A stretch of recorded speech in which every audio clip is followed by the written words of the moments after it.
Hello everybody and welcome back to the Fortress of Solitude. Today we're going to be talking about Batman issue 3 by Matt Fraction, Jorge Jimenez and Tormo Mori. Batman and Robin find themselves in very deep hot water as during their tussle with the cops, a young Gothamite named Houston Gray is filming his school civics project, asking Miss Marjorie what has changed about Gotham in her lifetime. The older woman knows a lot has changed, like how Houston is filming her on his mother's phone and how everyone is always on these little devices now. On top of that, the woman knows the people have changed the most in the city since nobody seems to be wanting to help anybody anymore, except for the Batman, warning Houston not to say his name out loud unless he needs his help. They hear a commotion outside and the young man goes out onto the fire escape despite Marjorie's warnings, and he captures Robin hauling Batman away in the Batmobile before spotting two cops that they ended up fighting.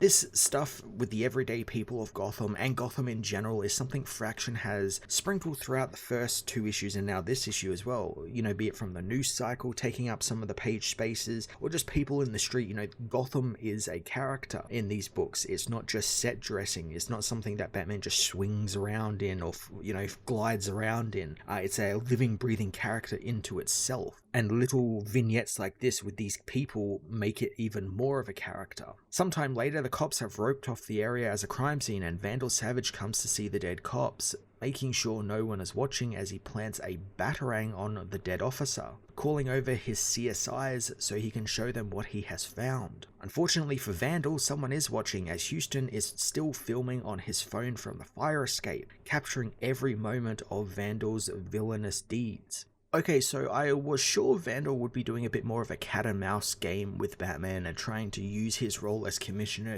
to attack Batman, but I love he's getting sneaky and having to plant evidence to get what he wants. That's not all Vandal is doing as he goes to see the one cop who lived, chewing him out for not including that Batman was there in his report. The man says he never saw Batman, but Vandal knows that they captured Robin and Batman came to his rescue, grabbing the injured officer's breathing tube and squeezing it, demanding that he say that Batman was there, otherwise he'll kill him. Vandal quickly steps back as the heart rate monitor spikes and a nurse runs in to deal with her patient, acting like the poor officer just started gasping for air. God, I love this Vandal just doing all these underhanded things that he's doing. It's just oddly satisfying since I knew he's eventually going to have to resort to this and resort to like villainous things to get his way and get his way over on Batman, and I'm glad Fraction is going for it. He's actually using Vandal, who was kind of like the debris of like a long drawn out story that he had to kind of like take over from other writers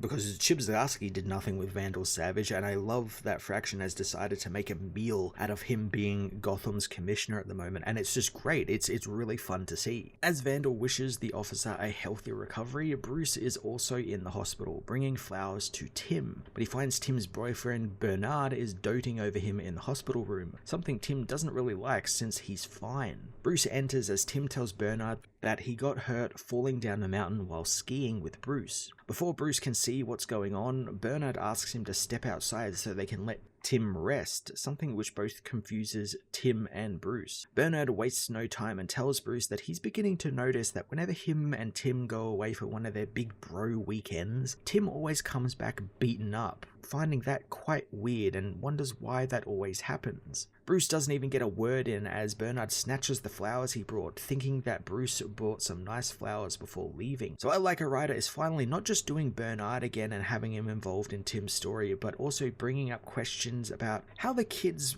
who are around Bruce always end up wind up hurt or, you know, in hospital or in some sort of, you know, peril or something. No one really notices it or no one has really broached that subject, but Bernard just doesn't give a fuck and just comes at Bruce, and I quite like that. I quite like that, what he's insinuating there, like, is Bruce, you know, hurting Tim? Is he getting him hurt by going on all these trips and everything? It's very interesting that Bernard is the one who gets to sort of broach that in this story, and I'm hoping Fraction keeps him around because I believe Tim is staying on as Robin. I know we're getting the other Robins, but I think Tim is going to be like the main Robin of this run. I also hope this means that Bernard is on his way to becoming a bit more of a well-rounded character, and there's got to be a reveal coming soon where he learns that Tim is Robin. I don't think he does know that Tim is Robin. I think this is all him sort of implying that maybe he's like aware that maybe there's something there happening, and maybe he's getting close to figuring that out. So maybe he'll learn and figure out what is exactly going on between these two. Bruce is left not really knowing what to do when he hears a news report covering a debate between Dr. Hugo Strange and Dr. Zella, the same doctor Batman met at Arkham Tower.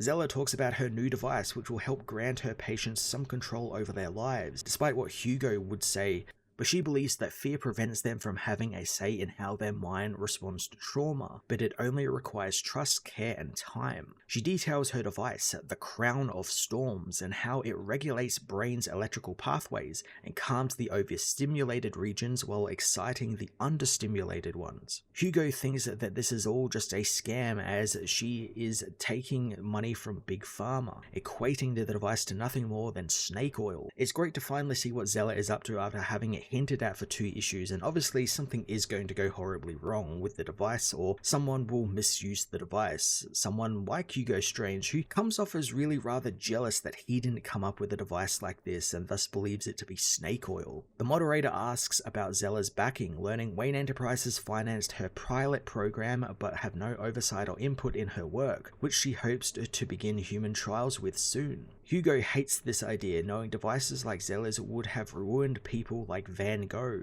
and he would never have painted Starry Night if for the device, but Zella knows that perhaps with her device, he would have painted hundreds of Starry Nights instead of dying in agony at the young age of 37. Bruce is kinda won over by Zella and her drive to help people, and the way Fraction and Jimenez depict him and how he's kind of enamored with her is interesting, because even hours after seeing this report, he's still thinking about her, even during a sparring session with Damian, which leads to him getting kicked in the face by his son, who notes his father is distracted. Bruce hits back, knowing Damian is dodging his question as he's been accepted into Gotham U 4 years early, which is quite the achievement for someone his young age, and while training with the League of Assassins has taught him much, there is a world out there for him to discover. Damian knows that he learned many martial arts, medicine, and criminology, so what else could he possibly need to learn? Bruce intensifies his attacks against his son, telling Damian that he could study literature, history, poetry, art, and even girls, knowing there's some very smart ones at college, and it's okay for Damian to be scared of it all.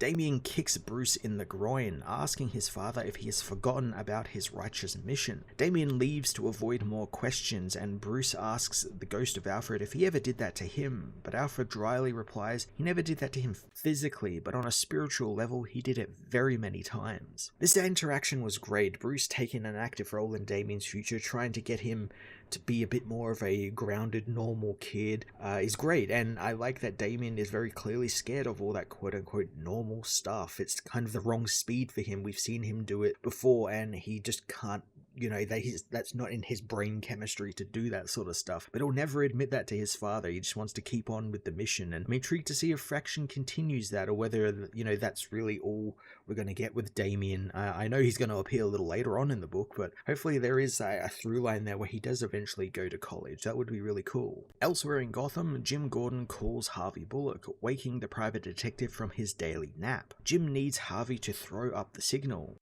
Something's going on with Vandal Savage, something Bullock knows even he could have told Gordon, since it doesn't take some genius detective to see that. Jim knows that it's a serious problem, as the GCPD have declared open season on bats, and it's getting ugly. Harvey relents and places a small bat plushie out on his windowsill, telling Jim that the bat signal has been activated. Harvey getting to be part of this is great. I love the washed up, schlubby detective role for him. It fits him and his character so damn well. Him also being there and being kind of the go-between Jim and Batman is fun, and the new bat signal is great too. It feels like old school spycraft stuff, like, they just put the little signal out on the window that just looks like a, normal everyday toy on a windowsill, but to a certain person that's like a signal. At Wayne Enterprises, Bruce listens to the board of the company talk about profits and how they will increase them with military contracts, but he's not interested in doing anything like that, not caring about that government contract money, but instead he casually brings up Dr. Zella and her experimental sciences. The board don't really know who or what that is, but some think it's just a complete wash, as her project would require 2.5 times the titanographene they have on hand that Lucius Fox made them, and while they could make a profit making that stuff into armor, giving it to Zella would not be profitable. Bruce knows that it's not all about profits, wanting to go ahead with it as he dismisses the board. The boardroom stuff of Bruce Wayne's storylines so far have been my favorite part of Fraction's books. He's done it here and there where Bruce is getting a bit of a story to himself, not just as Batman. Feels like his invincible Iron Man days of writing Tony Stark, and I think I see where it's going, though I don't think Fraction is going to do the old, there's someone in the business going behind its owner's back and, selling weapons to the government or getting government contracts or something like that. I don't think he's going to go that route, since it's fairly obvious, it's too obvious. So I'm intrigued to see where Bruce's story goes, and I kind of like that he's kind of getting infatuated with Zella and what her plans are for the Crown of Storms and to help people. I quite like that. It fits well with what Fraction is doing with Batman. From what we've seen, has been helping his villains. He hasn't been actively fighting them. He's been wanting them to get better. Later that night, Batman meets with Jim and Harvey, who wonders how much taxpayer money went to the original bat signal when a lousy stuffed animal in a window does the trick. Batman says that it was Jim's idea, and Gordon tells Harvey that the symbol was for Gotham, not for Batman, and Bullock remembers the big speech he gave that time as Batman asks why they summoned him, since he's been quite busy lately. Jim fills Batman in on how Savage is using the shootout from the night before to change the GCPD policy, and he wants it leaked to press that the Batman is a cop killer now, with a shoot-on-sight order in effect and mercenaries for hire roaming the streets along with the cops. Batman spots one of these mercenary outfits speeding towards an old woman on a crosswalk, not slowing down a bit. Batman knows that what was once old is new again, as Bullock asks how Batman is going to do his disappearing act when both of them are up there talking with him, but Batman points out the old lady down below, getting Gordon and Bullock to shout out to her as the truck barely swerves around her, narrowly missing her. The distraction allowed Batman to slip away without being seen at all. So it feels like ages since we've had the old rooftop chat with Gordon and Bullock, but it feels like coming home. It just feels so right. And hopefully Fraction does more of it going forward. It's just like a classic staple of Batman and, getting the old group back together to save Gotham. It just feels right. Across town at Wayne Experimental, the Riddler has broken into the building, quietly saying riddles about rent-a-cops as he descends into the labs, using a device to disable security so he can take the Crown of Storms for himself. Suddenly he's punched in the face by Batman, who's donned a snazzy new stealth suit. Batman finishes off his various riddles as he asks Edward what suddenly changed since he was keeping on the straight and narrow, being quite rich, being the CEO of Nigmatech, so what happened to him? I love that Fraction is just completely ignoring all of the bullshit that Jeff Loeb is doing with his very, very delayed Hush sequel, since the Riddler is in that, and here he's just so much better than whatever he's doing with Edward over in that book. Riddler attacks Batman, but the hero easily throws the villain off, telling Edward to stop this. Edward refuses to give up, coming at Batman with a broken piece of glass as he spouts out more riddles about him. Batman solves them except for the last one, grabbing Riddler's arms and tossing him to the ground, wanting Riddler to tell him about why the perpetual motion machine got a ticket. Edward, however, breaks down, finishing the riddle before giving the hero a note, which as Batman looks at it, he finds it's just more riddles, but when he looks at it even closer, he finds it's actually a grocery list. Edward desperately grabs Batman, telling him it took him hours to come up with a way to write his groceries down, and he wants it all to just stop. So wow, this is such an interesting and really sad way to depict Riddler's mental illness. His riddles have basically consumed his entire life, where doing something as simple as a grocery list up means he has to make it a riddle. He has to do it as a riddle or a series of riddles in order to get it out of his system. He just has to, otherwise he can't function, and my guess is he tried to steal the crown in order to cure himself and make the riddles stop. It's such a refreshing take on Riddler's character. It's treating his illness like it's an obstacle he has to overcome just to function in everyday life, and that would drive someone insane. Between this and how Fraction treated Killer Croc in the first issue, I think we're in for something really special with this run and how he's handling the villains, treating them like people that need help and not something that is just standing in Batman's way.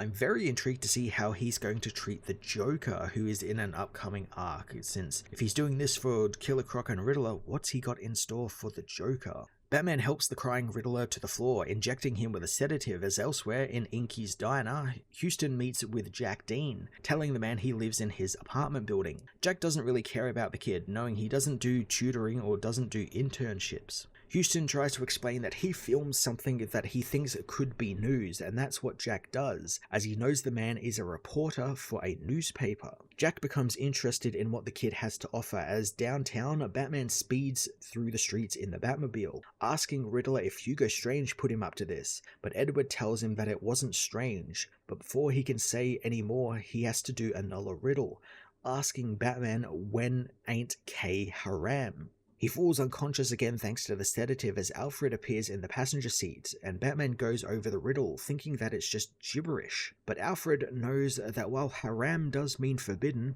it has a secular usage, meaning to set aside, and he believes it's an anagram, asking Bruce when is K part of haram. As the car speeds down the street, Alfred knows that K is part of haram when it's in the word Arkham, and he believes the Riddler is telling him that Dr. Zella has been using her experimental Crown of Storms device on the patients of Arkham. So Zella testing on Arkham patients is probably a red herring, right? Like, that seems like too of an obvious story, and one we've seen so many times. You know, a new character is introduced for the Arkham side of the story, and they end up being evil and are like testing on the patients and stuff. Seen it countless times. I'm intrigued to learn more about this Zella. I think in the next issue we're going to learn a little bit more about her, since while we know what she wants to do with the Crown of Storms, she still is very much a mysterious character. Like, where did she come from? How is she suddenly in charge at Arkham? There's loads of directions Fraction can go with this, and I'm looking forward to Batman discovering some of them. Batman issue 3 continues Fraction's winning streak with more fantastic build-up to the mystery that is Dr. Zella, and how Batman is going to deal with a police force who are actively hunting